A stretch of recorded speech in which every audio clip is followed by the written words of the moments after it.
O termo trilogia é utilizado quando três filmes contam a mesma história, seja em tempo presente ou em tempos distintos. E isso pode acontecer entre personagens ou em cima de um determinado grupo. Entretanto, existem as chamadas trilogias não oficiais, que é quando três filmes não conversam entre si, mas eles estão ligados de alguma forma, seja pela proposta, pelos elementos de cena ou pela própria estética entregue pelo diretor. Um exemplo desse tipo de trilogia é a que eu vou falar no vídeo de hoje, que é a trilogia do apartamento do Roman Polanski, onde três filmes conversam entre si por causa de um determinado ambiente onde as histórias acontecem, que no caso é Repulsa ao Sexo, O Bebê de Rosemary e O Inquilino.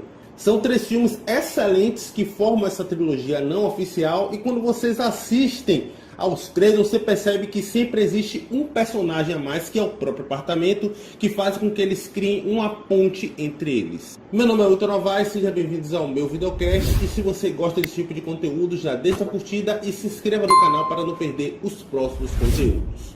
Agora vamos falar da trilogia do apartamento do Roman Polanski. Bem, o primeiro filme que começa essa trilogia não oficial do apartamento do Polanski é Repulsa ao Sexo, de 1965. Um thriller de terror psicológico construído em cima de traumas e de uma certa repulsa que a personagem da Carol Leduc tem em relação ao homem. E é um filme que eu particularmente gosto bastante, principalmente pelo seu toque sórdido, misterioso e desconfortante que o Polanski entrega. E em cima disso você ainda consegue ver que ele traz um texto bem interessante sobre como as mulheres se comportam diante do machismo social. E elas se veem, digamos, entre aspas, obrigadas a aceitar aquela postura e se moldar diante disso. E carregando o conceito do terror psicológico, que é a forma que o filme se constrói, é em cima das tormentas, dos pesadelos e dos desconfortos que a personagem da Carol Leduc passa, que é onde o Polanski traz, através de uma ambientação bem lúdica e assustadora, toda a perturbação vivida pela protagonista.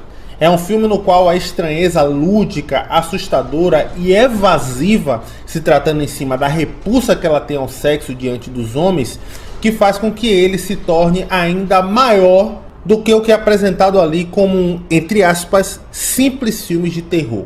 É um clássico absoluto do gênero.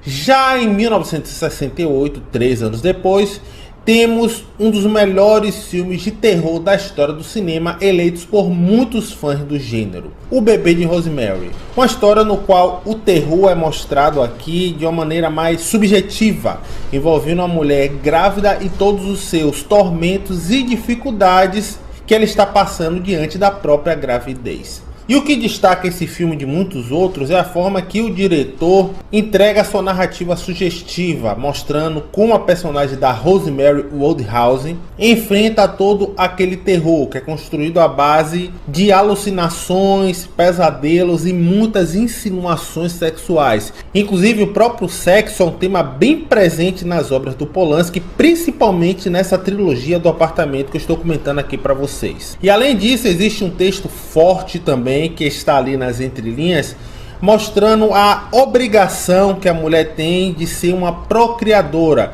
e de como as pessoas ao seu redor reagem diante a isso. E o desfecho de todo esse evento entrega talvez uma das revelações mais macabras e assustadoras do cinema de horror, fazendo uma clara relação com o próprio Satanás. Não é à toa que O Bebê de Rosemary é, sem sombra de dúvidas, um grande clássico do horror.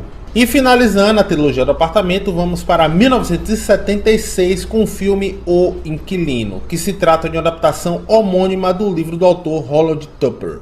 E é um filme que o próprio Roman Polanski é também o protagonista. É o primeiro filme que ele atua e dirige simultaneamente. Mas aqui ele resolve explorar mais os demônios internos e os traumas de um homem que aparentemente é comum, simples e educado, mas que no fundo passa por certas indecisões, algo que acaba acarretando certos comportamentos bem peculiares. E o roteiro do filme, que para mim é um dos grandes pontos altos da obra, constrói todo o clima de horror muito bem, porque ele entrega vizinhos conservadores e difícil de lidar, mas que é sobre essa ideia que entrega também ambientes que catapultam as frustrações e os medos mais profundos do protagonista principal. E a cinematografia que faz com que os andares, os vizinhos e o próprio apartamento se torne um ambiente sujo, obscuro, é que faz com que todo aquele tormento venha à tona.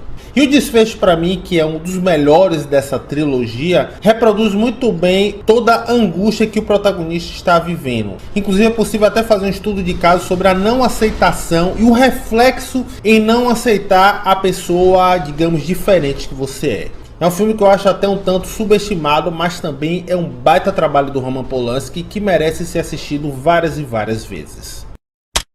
E é isso aí, gente, esse foi meu vídeo de hoje, um especial falando sobre a trilogia do Apartamento, que eu particularmente gosto bastante e que não é oficialmente considerada como uma trilogia. São 3 filmes que apresentam ideias similares sobre o comportamento do homem diante de situações adversas, seja por problemas pessoais ou por julgamentos externos. E se você gosta desse tipo de conteúdo, deixe sua curtida aqui embaixo, vem me seguir no Instagram que eu dou muitas indicações de filmes por lá que não vem aqui para o canal. E se gosta de cinema tanto quanto eu, chega aqui embaixo e inscreva-se. Vou ficando por aqui, um abraço e aguardem até os próximos vídeos.